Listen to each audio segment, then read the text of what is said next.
I'm turned off by what is called religion in our nation, and I'm turned off by a lot of what is called Christianity or the church. I find it very repulsive. I really do, and I'm not trying to be unkind. I find it repulsive and distorted, and I find it a very degraded reality upon which the original was built. And let me give you an example. The study of the Bible is not boring. It's boring if it's taught by religious people who don't understand it.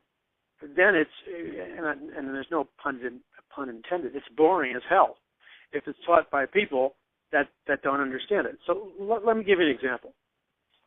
The story of Noah and the flood is basically taught by most churches as if it was an allegory about this spunky old man in a beard, and he built a cute little wooden ark, and these cute little animals come into the ark, and God floods the world for whatever reason they decide to come up with, and the animals come in 2 by 2. It's a trite, cute little stupid story that doesn't have real appeal to adults. I mean, it makes a great cartoon for kids, but it doesn't have real appeal for adults. Now, if you throw that in the garbage, that kind of story, and that's what I would do, because if somebody taught me the story of Noah, and I was taught the story of Noah in those terms for most of my life, and I feel like I was ripped off. And then I discovered one day that the story of Noah is the most mind-blowing tour de force that is so beyond any science fiction movie that it will blow the roof of your mind off. The story of Noah is a DNA digital holographic story. It deals with a planetary infection of the human DNA because there are fallen angels coming in from another dimension who actually came to Earth on Mount Hermon in the area, by the way, where Phoenicia is. And if you look at the back of the dollar bill again, you see that bird is not an eagle, it's a phoenix, and it's a phoenix because it's based on the term Phoenicia. And Phoenicia was the general geographic region where these fallen angels descended from heaven on Mount Hermon. So there's a meaning in the phoenix and the Phoenician civilization. By the way, the capital of Phoenicia was Cydonia, which just happens to have a mirror city on Mars. Now, in case you think that's far-fetched, and I don't have time to get into it now, Aleister Crowley was very aware of Cydonia and its relationship between Phoenicia and Mars. And there's a reason why he was very aware of that, but I'll have to put a comma on that. Back to the story of Noah. So these interdimensional beings come down from planet Earth. And by the way, we are right on the precipice of a revolution in human consciousness that is going to turn the world upside down, because all these movies like Prometheus that Ridley Scott directed, and all the ancient astronaut type stories and movies are really paving the way for what I believe is going to happen very soon, which will be an alien genesis. I believe the traditional Darwinian theory of evolution will be radically modified because it's an unworkable theory the way it's presented now. And the accepted belief, and I believe it's coming very soon, will be that planet Earth was seeded by aliens billions of years ago, and that in the manner of the movie Prometheus, the real genesis or origins of mankind is extraterrestrial. So let's just put a comma on that.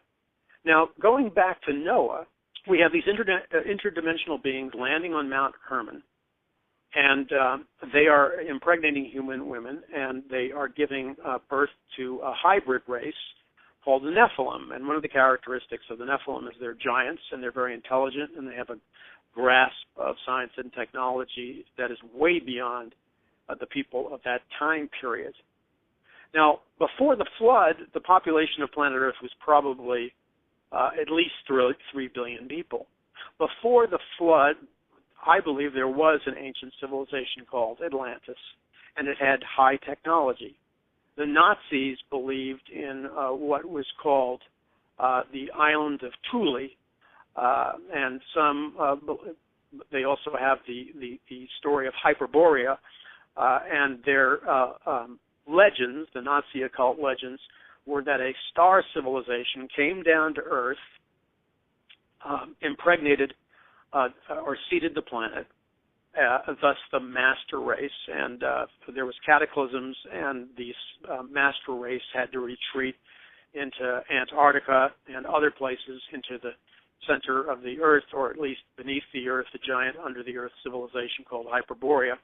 And Thule, an island which was submerged during the Great Flood, as was Atlantis, there was supposedly a high percentage. First of all, there was tremendous technology that it was beyond man's ability to develop.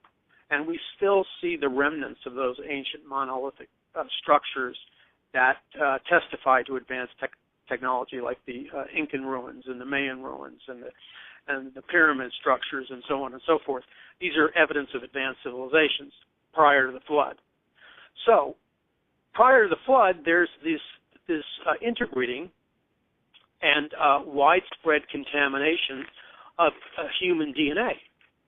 And God, when he created man and Adam and Eve, he created man in his own image, which means God gave Adam and Eve his DNA, a specific DNA coding system.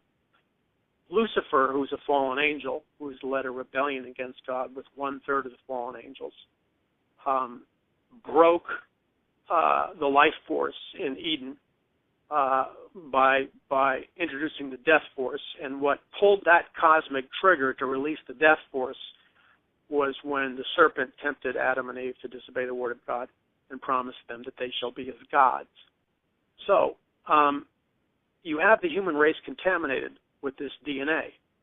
And when you read the story, let's say, of Joshua and Caleb and how they went in to fight the giants, well, people don't understand that the giants that they were going in to fight were cross-breeding Nephilim giants. They were the products of interspecies breeding between human women and fallen angels. And the worship of these ancient cultures, the Canaanites, the Jebusites, the Hittites, the Kezites, and you could go on and on and on, and they worshiped like Moloch, which is the same god they worship at the Bohemian Grove. The worship always consisted of the sacrifice of human babies on the burning hands of Moloch, which was a metallic statue heated up. They would burn their babies alive, and their worship consisted of sexual orgies, drug-taking, and drinking in the most perverse manner. Now, this wasn't just about partying. What that kind of worship does, that satanic worship, is that opens up a portal in a different dimension, entrance of interdimensional beings that are allowed to enter the earth when that kind of perversity is indulged in.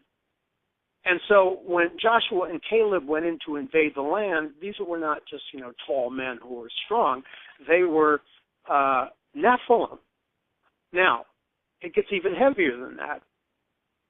What are our kids being bombarded with now with the Illuminati music videos?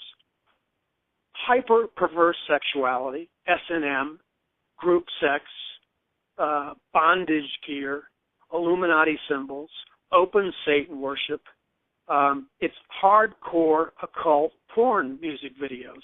Our kids are being hit with that with stroboscopic intensity with the music videos.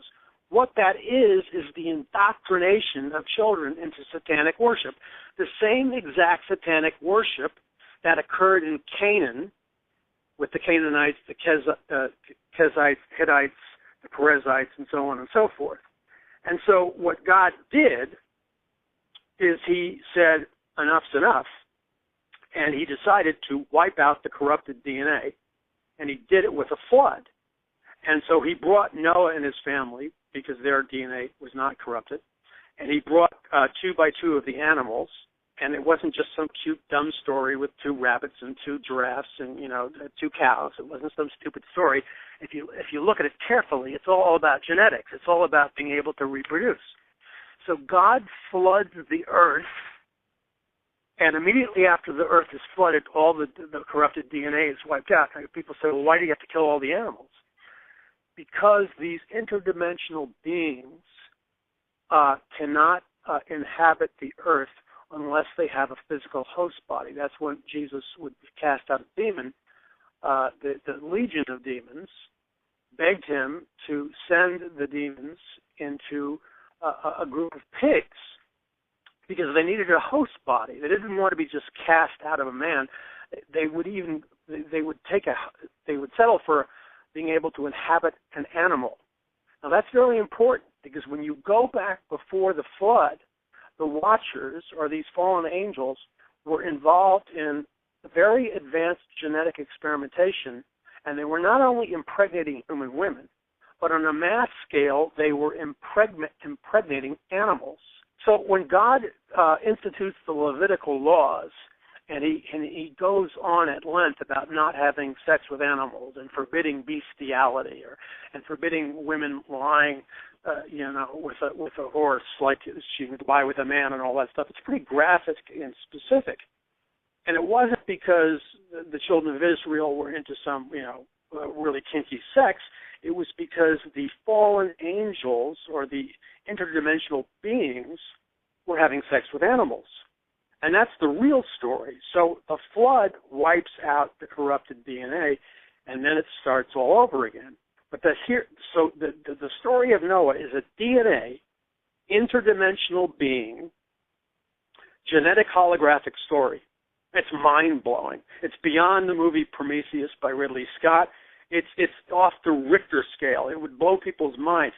Teenagers, young people would line up for 2 hours in a line if somebody would actually teach the story of Noah and quit censoring it and let it rip.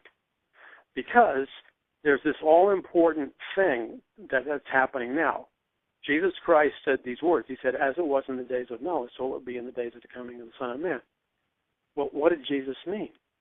He didn't just mean that the earth would be wicked and filled with violence, although that was part of it. What Jesus really meant when he said, as it was in the days of Noah, so it will be in the days of the coming of the Son of Man, was that Jesus was saying the fundamental thing that was happening in the days of Noah. And what was the fundamental thing? It was the interdimensional beings having sex with human women and producing Nephilim hybrids. That was the fundamental problem. Jesus said that fundamental problem will resurface again in the time period that approaches the nearness of his return. So when we see this explosion of transhumanism, discussion of the singularity, rumors of laboratories with animal, Nephilim, and DNA experimentation, people in the military community making references to Rosemary's Baby, and this whole rebirth in the Illuminati music video singing about Roman Zelensky, and the revisiting of Babylon working and all that stuff. This is not just a bunch of weird stuff. This is Jesus saying that the interspecies breeding, and that's what this whole UFO phenomenon is all about on a global level. This interspecies breeding is exploding again. Now, let me just say one thing, and this should go off in people's heads like a stick of dynamite. There's a hip-hop, pop music girl named Keisha. I don't know if I'm pronouncing it right. It's Kesha. And she's an open Satanist, and she does Illuminati music videos, and she sings in leather bondage gear, and her music videos have group sex and pretty deviant stuff, okay? But, on one hand, people would almost want to laugh when I say this, because it's so vulgar, it's almost humorous. But she did a big interview with Rolling Stone magazine. I believe it was this month. And again, I can understand people laughing because it's so ludicrous at one extent, except it's tragic on the other hand. She has told Rolling Stone, and she tells her fans, which are in the millions, that her vagina is possessed. Now, she's got a fan base that starts with